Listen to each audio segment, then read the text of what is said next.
He dragged his leg, his foot, and from the thing that I remember is that even as a younger man, he needed some assistance in standing up. So it wouldn't have been possible for him to do anything like that.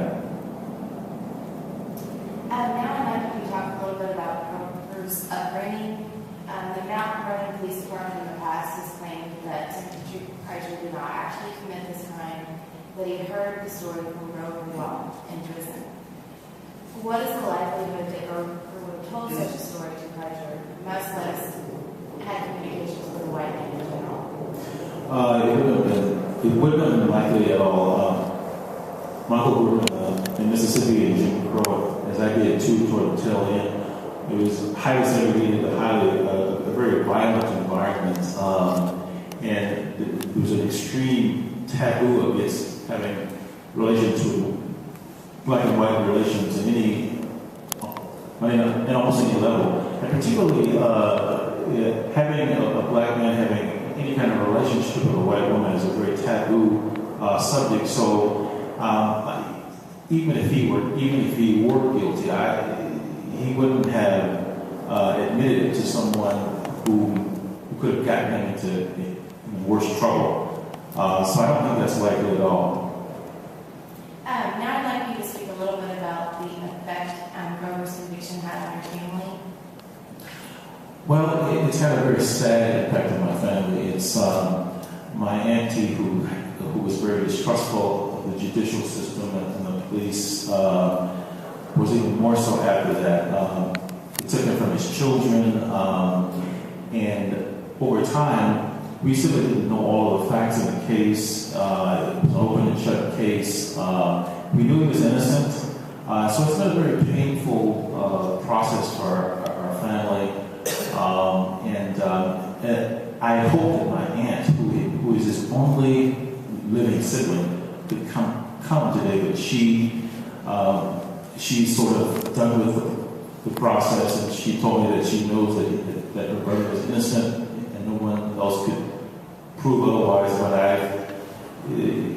it's been very painful for her. And the exoneration was granted. How do you think that will affect your family or remedy some of the past hardships you've experienced? I think it will remedy a lot of things. I think it would give us some peace, some closure to this very sad episode in our family's history.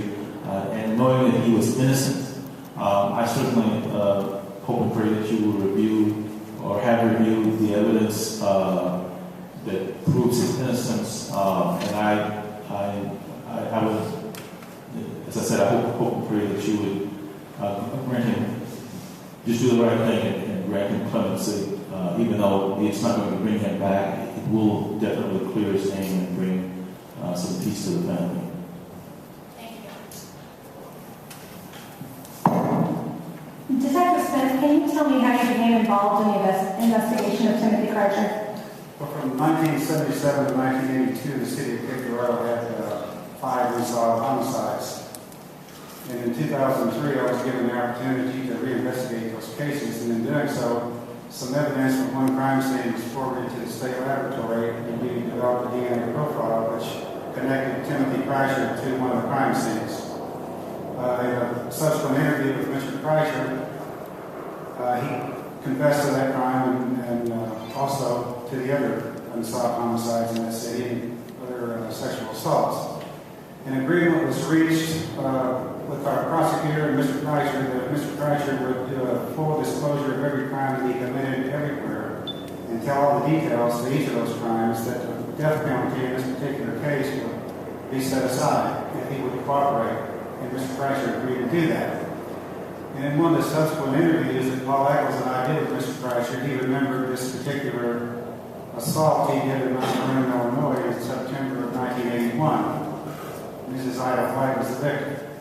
He recalled the apartment complex where it was located directly across from the post office and all the elements of the crime. Everything fit. Now, how reliable have Timothy Kreischer's confessions proven to be in the past?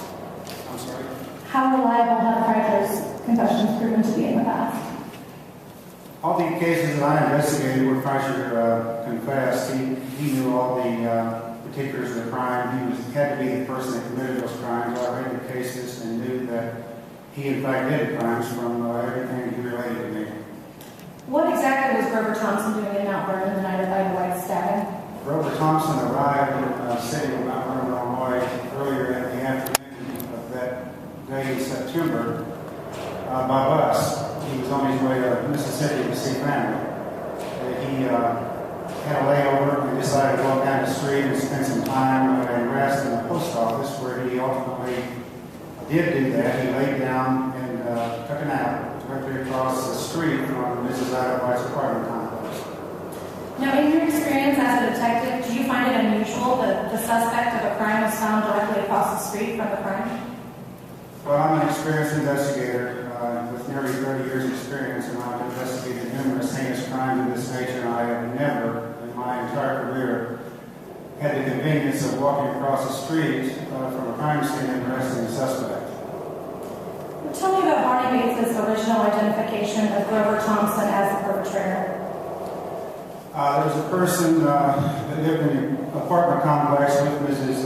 White. He had an apartment adjacent to her, and he heard the scream and ran into the apartment and ultimately told the police that he witnessed part of the crime and gave a description to the police that night as a possible suspect. And he described the suspect as a black male wearing blue jeans and a white t-shirt.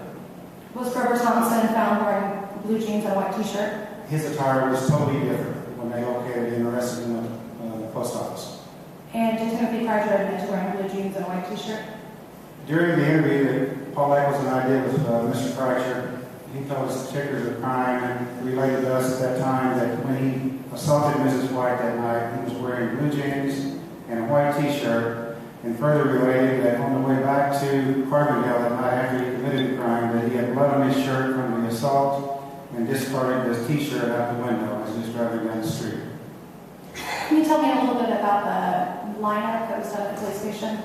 There was no lineup. After Grover Thompson was arrested, he was escorted to the police department, where he was placed in an interview room with a one-way glass, and Barney Bates was asked to come to the police department to identify a possible suspect, and he was allowed to view Mr. Thompson through the one-way glass, and after a few minutes, positively identified Grover Thompson as being the person that he saw in Mrs. White's apartment.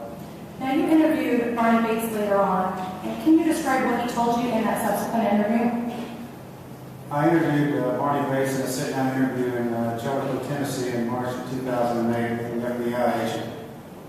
Mr. Bates at that time said he had a fuzzy memory. He couldn't remember a whole lot about what occurred that night, and ultimately admitted to me that he likely made a false identification, and if we had it to do over again, he could not pick out Grover Thompson as being the suspect. And specifically, and you can refer to your notes if you need to, what did Barney Bates tell you? If I may refer to my notes. One question I asked Mr. Bates, the question, is it possible that the police made assumptions, you went along with them, and were stuck? His answer, completely possible. I do know that I could not pick out Grover, and I cannot say that he was there. I cannot put him there. Thank you.